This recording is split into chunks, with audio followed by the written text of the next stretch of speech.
বন্ধুরা, আজকে আমরা অ্যানিমে দুনিয়ার অন্যতম সেরা এবং রোমহর্ষকর একটি গল্পের পরবর্তী অধ্যায় নিয়ে আলোচনা করতে যাচ্ছি। গত পর্বে আমরা দেখেছি কিভাবে এক বিশাল টাইটান মানুষের তৈরি শতাব্দী প্রাচীন সুরক্ষা প্রাচীর ভেঙে চুরমার করে দিয়েছিল। আজকের পর্বে আমরা জানবো সেই ভয়ঙ্কর বিপর্যয়ের পর বেঁচে যাওয়া মানুষদের ভাগ্য কোন দিকে মোড় নিল। এই পর্বটির নাম দেওয়া হয়েছে সেই দিন শিগানশিনা অঞ্চলের পতন, দ্বিতীয় অংশ। চলুন শুরু করা যাক তাহলে। গল্পটি শুরু হয় আজ থেকে ঠিক 100 বছর আগের এক নির্মম ইতিহাস নিয়ে, যখন মানুষের এমন এক প্রাকৃতিক প্রতিপক্ষের আবির্ভাব ঘটেছিল যাদের শক্তির সামনে মানবজাতি প্রায় বিলুপ্তির দ্বারপ্রান্তে পৌঁছে যায়। নিজেদের অস্তিত্ব টিকিয়ে রাখতে মানুষ 3টি বিশালাকার দেয়াল তৈরি করেছিল, যাদের নাম মারিয়া, রোজ এবং সিনা। এই 3টি দেয়ালের বেড়াজালে মানুষ দীর্ঘ 100 বছর ধরে শান্তিতে বসবাস করছিল।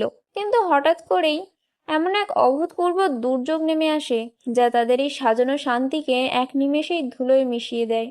এই পর্বে আমরা দেখতে পাই এক ধর্মীয় প্রচারক মানুষের এই বিপর্যয়কে তাদের নিজেদের লোভ এবং পাপের শাস্তি হিসেবে ব্যাখ্যা করছেন। তার মতে, মানুষ যদি তাদের অভ্যন্তরের লোভ বিসর্জন না করে দেয়, তবে তাদের এই ধ্বংসযজ্ঞ থেকে মুক্তি পাওয়ার কোনো পথ নেই। এই ধরনের বাণী সাধারণ মানুষের মনে এক চরম আধ্যাত্মিক ভীতি ও বিভ্রান্তির সৃষ্টি করছিল।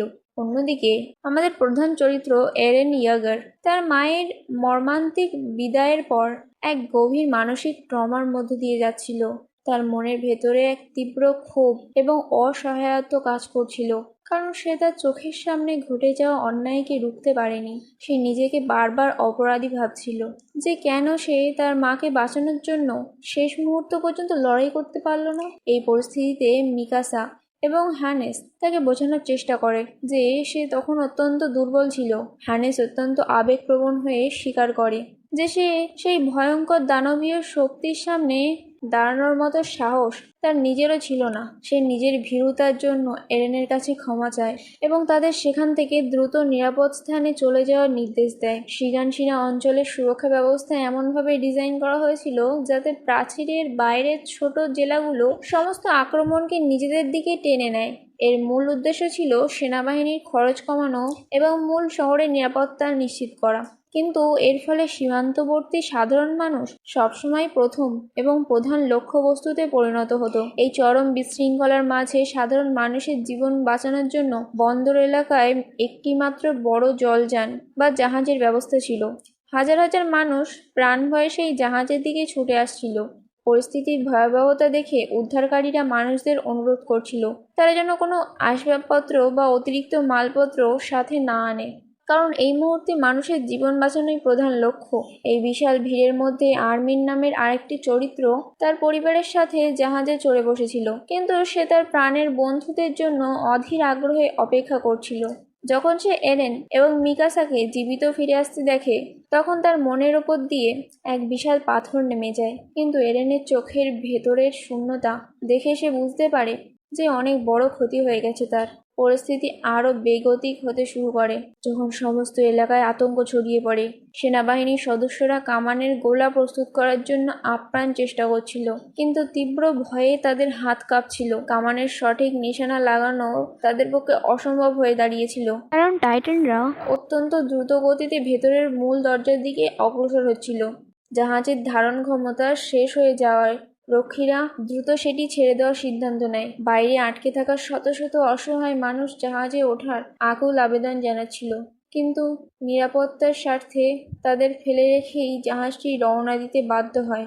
সাধারণ মানুষের হাহাকার আর চিৎকার চারপাশের বাতাসকে ভারী করে তুলছিল। ঠিক এই সময় ঘটনাস্থলে এক নতুন এবং অভাবনীয় বিপদের আগমন ঘটে। প্রাচীরের ভেতরের দরজাটি বন্ধ করার প্রক্রিয়া শুরু হতেই দূর থেকে এক অদ্ভুত ও শক্ত বর্ম পরিহিত টাইটান ধেয়ে আসতে দেখা যায়। তার গতিবেগ এবং দৈহিক গঠন সাধারণ টাইটানদের তুলনায় ছিল সম্পূর্ণ আলাদা এবং অনেক বেশি শক্তিশালী। দুর্গের রক্ষীরা কামানের গোলা দিয়ে সেই নতুন প্রতিপক্ষকে প্রতিহত করার চেষ্টা করে, কিন্তু আশ্চর্যজনকভাবে কোনো আক্রমণই তার বর্ম ভেদ করতে পারছিল না। সে সরাসরি প্রচণ্ড গতিতে এসে দ্বিতীয় অভ্যন্তরীণ সুরক্ষা প্রাচীরের দরজায় আঘাত করে। এই শক্তিশালী ধাক্কায় শতাব্দী প্রাচীন সেই মজবুত দরজা তাসের ঘরের মতো ভেঙে পড়ে। অভ্যন্তরীণ দরজাটি ভেঙে যাওয়ার সাথে সাথেই ওয়ালমারিয়া বা প্রথম প্রধান প্রাচীরের পুরো দক্ষিণ অঞ্চল পুরোপুরি অরক্ষিত হয়ে পড়ে। এই ধ্বংসযজ্ঞের খবর দাবানলের মতো আশেপাশের সব অঞ্চলে ছড়িয়ে পড়ে। মানুষ বিশ্বাসই করতে পারছিল না যে 100 বছর ধরে যে দেয়াল তাদের রক্ষা করে এসেছে তা এইভাবে ভেঙে যেতে পারে। সরকারি তথ্য অনুযায়ী প্রায় 5 লক্ষাধিক মানুষ সেই অঞ্চল থেকে পালিয়ে আসতে সক্ষম হয়েছিল, কিন্তু কেন্দ্রীয় সরকারের কর্মকর্তাদের মধ্যে চরম উদ্বেগ তৈরি হয় যে এই বিশাল শরণার্থীর দলকে কিভাবে সামলানো হবে। তারা বুঝতে পারছিল না যে এই নজিরবিহীন সংকটের সমাধান একা কোনো আঞ্চলিক বাহিনীর পক্ষে করা সম্ভব নয়। কিছুক্ষণ পরেই চূড়ান্ত বিপর্যয়কারী খবরটি আসে যে প্রতিপক্ষরা ওয়ালমারিয়া অতিক্রম করে মানুষের মূল ভূখণ্ডে প্রবেশ করেছে। এই খবর শোনার পর সাধারণ মানুষের মাঝে বেঁচে থাকার শেষ আশাটুকুও বিলীন হয়ে যায়। অনেকেই ধরে নেয় যে তাদের ইতিহাস এখানেই শেষ হতে চলেছে এবং তারা আর কখনো নিজেদের জন্মভূমিতে ফিরে যেতে পারবে না। জাহাজের এক কোণায় বসে এরেন নিজের ভেতরের অনুশোচনায় পড়ছিল। সে ভাবছিল যে তার মায়ের সাথে সে শেষ দেখা হওয়ার মুহূর্তেও সে কেবল তর্কই করে গেছে, কোনো মধুর স্মৃতি রেখে আসতে পারেনি। মিকাসা তাকে শান্ত করার চেষ্টা করলেও এরেনের ভেতরের আগুন যেন আরো তীব্রভাবে জ্বলছিল। এরেন এক চরম সত্য অনুধাবন করে যে পৃথিবীতে দুর্বলদের কোনো স্থান নেই। মানুষ যতদিন দুর্বল থাকবে ততদিন তাদের এভাবে কেঁদে কেঁদে জীবন পার করতে হবে। এই অসহায়ত্বের রূপান্তর ঘটে এক ভয়ানক প্রতিজ্ঞায়। সে সিদ্ধান্ত নেয় যে সে নিজের জীবনের শেষ বিন্দু দিয়েও হলেও এই পৃথিবীর বুক থেকে টাইটানদেরকে নিশ্চিহ্ন করে দেবে। এই ঘটনার পর কেন্দ্রীয় সরকার একটি জরুরি অধ্যাদেশ জারি করে, যার মাধ্যমে বেঁচে যাওয়া সমস্ত মানুষকে দ্বিতীয় প্রাচীর বা ওয়াল রোজে ভেতরে আশ্রয় নিতে বলা হয়। সরকারি হিসেব মতে এই সম্পূর্ণ আক্রমণে প্রায় 10,000-এরও বেশি নিরীহ মানুষ এই পৃথিবী ছেড়ে চলে গেছেন, যা মানব ইতিহাসের অন্যতম বড় ক্ষতি। এরেনের বাবা ডক্টর গ্রিসা ইয়াগার এই ঘটনার পর এক রহস্যময় পরিস্থিতিতে এরেনের সামনে উপস্থিত হন। তিনি অত্যন্ত তাড়াহুড়ো করে এরেনকে একটি বিশেষ চাবি হস্তান্তর করেন এবং বলেন যে এই চাবিটি তাকে সমস্ত সত্যের মুখোমুখি করবে। এই সম্পূর্ণ ঘটনাটি এরেনের কাছে একটি ধোঁয়াশাপূর্ণ স্বপ্নের মতো মনে হতে থাকে। যখন এরেনের ঘুম ভাঙে, সে নিজেকে মিকাসার পাশে আবিষ্কার করে। মিকাসা তাকে জানায় যে বাইরে শরণার্থীদের জন্য খাবার বিতরণ করা হচ্ছে। তারা যেখানে আশ্রয় নিয়েছিল সেটি মূলত আগে একটি বিশাল শস্যের গুদামঘর ছিল, যা এখন হাজার হাজার গৃহহীন মানুষের সাময়িক বাসস্থান হিসেবে ব্যবহৃত হচ্ছে। কিন্তু সেখানেও পরিস্থিতি মোটেও সহজ ছিল না। খাদ্যের তীব্র সংকট দেখা দিয়েছিল। শরণার্থীরা যে পরিমাণ খাবার পাচ্ছিল তা বেঁচে থাকার জন্য অত্যন্ত সামান্য ছিল। স্থানীয় বাসিন্দারা এই বিশাল সংখ্যক বহিরাগত মানুষদের একদমই ভালো চোখে দেখছিল না, কারণ তাদের নিজেদের খাবারের ভাগ কম ছিল। কিছু কিছু বাসিন্দাদের মুখে তো এটাও শোনা যাচ্ছিল যে তখন যদি এদেরকে সেই টাইটানরা খেয়ে ফেলতো তবেই ভালো হতো, তবে জনসংখ্যার ভারসাম্য ঠিক থাকতো এবং খাদ্যের অভাব হতো না। এই ধরনের অসংবেদনশীল কথা শুনে এরেনের ভেতরের রাগ চরম সীমায় পৌঁছে যায় এবং সে প্রতিবাদী হয়ে ওঠে। এরেন সেই মন্তব্যকারী ব্যক্তিদের ওপর চড়াও হয় এবং তাদের মনে করিয়ে দেয় যে তারা কখনোই সেই ভীতি ও কষ্টের মুখোমুখি হয়নি যে সীমান্তের মানুষ সহ্য করেছে। আর্মেন পরিস্থিতি শান্ত করার জন্য এরেনকে সেখান থেকে সরিয়ে নিয়ে আসে এবং স্থানীয় লোকেদের কাছে ক্ষমা চেয়ে নেয়। এই ঘটনার পর এরেন সিদ্ধান্ত নেয় যে সে অন্যের দয়ায় বা খয়রাতের খাবারে বেঁচে থাকবে না। সে আবার সেই হারিয়ে যাওয়া অঞ্চলে ফিরে যেতে চায় লড়াই করার জন্য। কিন্তু আর্মিন তাকে বাস্তবতার কথা মনে করিয়ে দেয় যে দেয়ালের বাইরে গিয়ে টিকে থাকা তাদের মতো সাধারণ বাচ্চাদের পক্ষে অসম্ভব। এরেন ক্ষোভে আর্মিনকে ভীরু এবং দুর্বল বলে আখ্যায়িত করে। সে বলে, যারা পশুর মতো দেয়ালের পেছনে লুকিয়ে জীবন কাটাতে চায় তারা কোনোদিনই স্বাধীনতা পাবে না। আর্মেন নিজের দুর্বলতা স্বীকার করে নেয় এবং জানায় যে লড়াই করার ক্ষমতা না থাকাটা কোনো অপরাধ নয়, এটি তাদের নিষ্ঠুর বাস্তবতা। মিকাসা এই তর্কের মাঝে হস্তক্ষেপ করে এবং এরেনকে একটি চরম শিক্ষা দেয়। সে বলে যে আর্মেন যদি দুর্বল হয় তবে তারা দুজনেও সমান দুর্বল, কারণ তারাও নিজেদের শক্তিতে বাঁচেনি। সেনাবাহিনীর একজন সদস্য তাদের উদ্ধার করেছিল বলেই আজ তারা জীবিত আছে এবং অন্যের দেওয়া খাবার খেয়ে বেঁচে আছে। মিকাসা এরেনকে বোঝায় যে আপাতত বেঁচে থাকাটাই সবচেয়ে বড় জয়, কারণ এরেনের মাও এটাই চেয়েছিলেন যে তার সন্তান যেন যে কোনো মূল্যে বেঁচে থাকে। সে এরেনকে জোর করে খাবার খাইয়ে দেয় এবং প্রতিশ্রুতি দেয় যে সে সবসময় এরেনকে রক্ষা করার জন্য তার পাশে থাকবে। সময়ের সাথে সাথে খাদ্য সংকটও আরও তীব্র আকার ধারণ করে। কেন্দ্রীয় সরকার শরণার্থীদের একটি বিশাল অংশকে বঞ্জার জমিতে চাষবাস এবং কৃষিকাজের জন্য পাঠিয়ে দেয়, কিন্তু তাতেও যখন সমস্যার সমাধান হচ্ছিল না, তখন এক চরম ও নিষ্ঠুর রাজনৈতিক চাল চালানো হয়।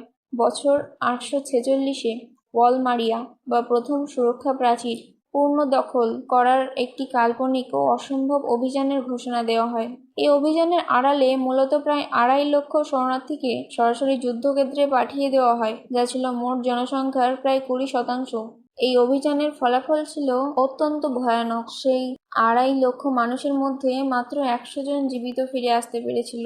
বাকি সবাই যুদ্ধক্ষেত্রেই চিরতরে হারিয়ে যায়। কিন্তু এই নিষ্ঠুর ত্যাগের ফলে একটি অন্ধকার সুবিধা হয়। বাকি বেঁচে থাকা মানুষের জন্য খাদ্যের অভাব সাময়িকভাবে দূর হয়। আর্মিনের দাদা এই অভিযানে গিয়ে আর ফিরে আসেননি। তার রেখে যাওয়া একমাত্র টুপিটি হাতে নিয়ে আর্মিন যখন কাঁদছিল, তখন এরেন এবং মিকাসা বুঝতে পারে যে এই সমাজ এবং এই পৃথিবী কতটা নিষ্ঠুর। তারা অনুধাবন করে যে এই সমস্ত অন্যায়ের মূল কারণ হলো সেই প্রাচীরের ওপারের টাইটানরা। এরেন সিদ্ধান্ত নেয় যে আগামী বছরই সে সামরিক বাহিনীর ট্রেনিং কোর বা প্রশিক্ষণ কেন্দ্রে যোগ দেবে। নিজেকে শক্তিশালী করে গড়ে তোলা ছাড়া এই পরিস্থিতি থেকে মুক্তি পাওয়ার আর কোনো উপায় ছিল না। আর্মিন তার দাদার প্রতিশোধ নিতে এবং নিজের ভীরুতা কাটাতে এই প্রশিক্ষণে যোগ দেওয়ার সিদ্ধান্ত নেয়।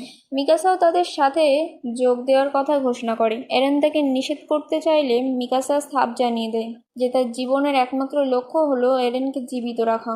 তাই এরেন যেখানে যাবে সেও সেখানেই যাবে। এভাবে 3 বন্ধুই একসাথে সামরিক বাহিনীতে যোগ দেওয়ার চূড়ান্ত সিদ্ধান্ত গ্রহণ করে।